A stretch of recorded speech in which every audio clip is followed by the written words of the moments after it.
All right, guys, the results are in, and this is a live survey, so these could change as I'm talking about this right now.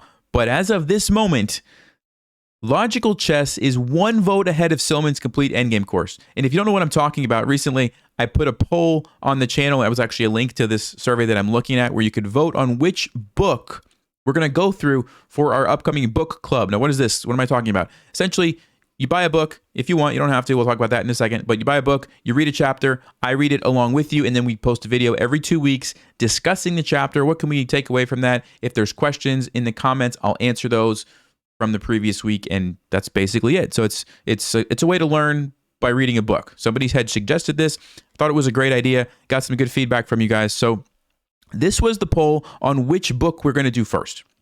And I was not expecting it to be so close. You can see 55 votes for Logical Chess, move by move, 54 votes for Silliman's Complete Endgame. Super, super close. And then, of course, these were actually pretty close as well. And if you're wondering, I wrote this down somewhere, 1 second.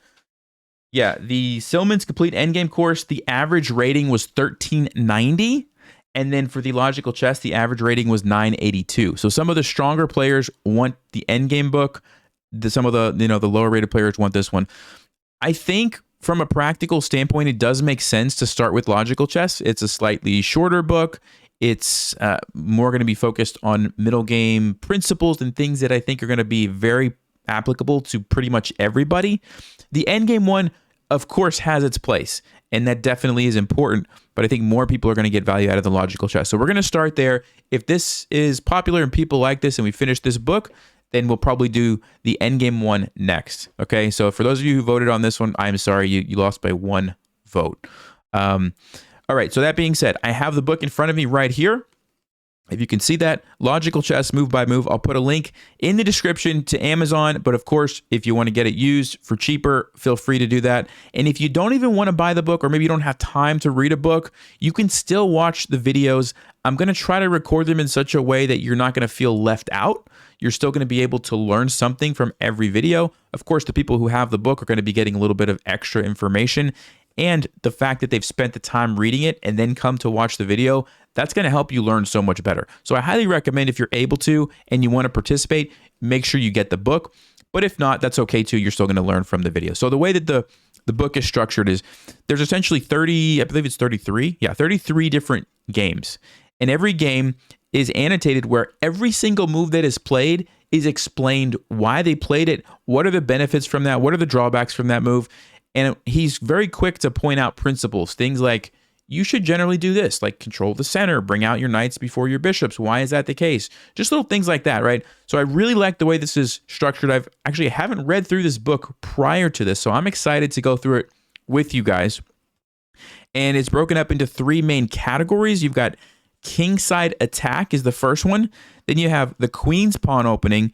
And then you have the chess master explains his ideas. And under each of those categories, you've got the individual games with all the commentary. So we're going to do 1 game essentially every video, which will be roughly every 2 weeks. Okay, so that's what's happening. And let me actually show you the game that was showed in the introduction to the video, which was kind of cool. All right, so let me go ahead and switch over to a chessboard here. 1 second. All right, so at the start of the book, he talks about chess notation, what it means, how to read the notation, and he gives this example game as a way to kind of practice what you've just learned. And we're going to go through that game very, very quickly. This is kind of a classic, super, super nice game. So let's go ahead and take a look.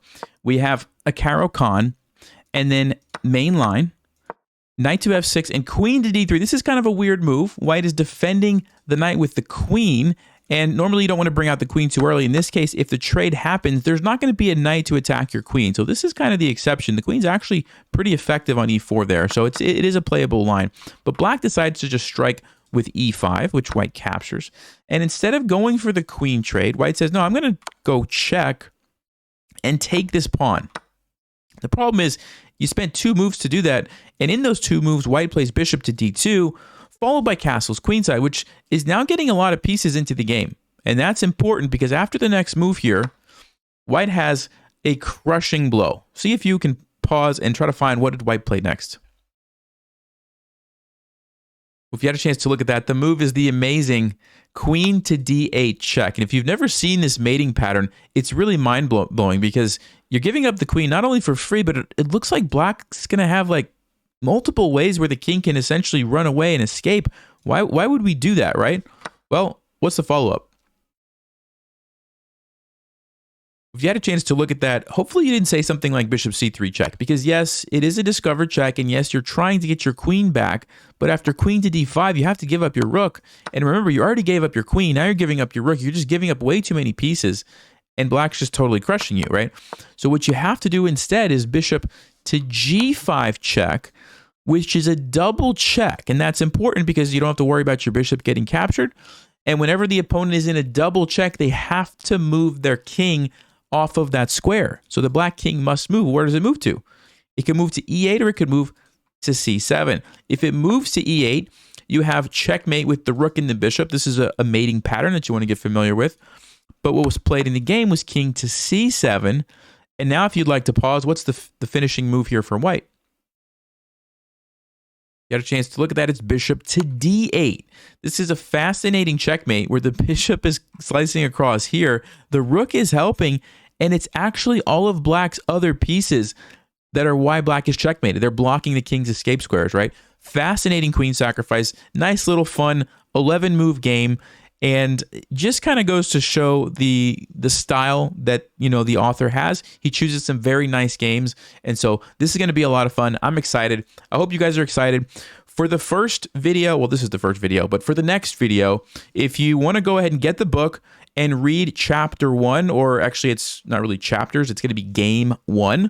Okay, go ahead. If you can see that, I know it's kind of tiny, but go ahead and read through game 1, and we will talk about that in the next video. All right, guys, thank you. Let me know questions, comments, things that you want to mention. Put it down below, and I'll try to monitor those a little bit more actively than I usually do, since this is supposed to be kind of an interactive book club experience, if that makes sense. All right, guys, stay sharp, play smart, and take care.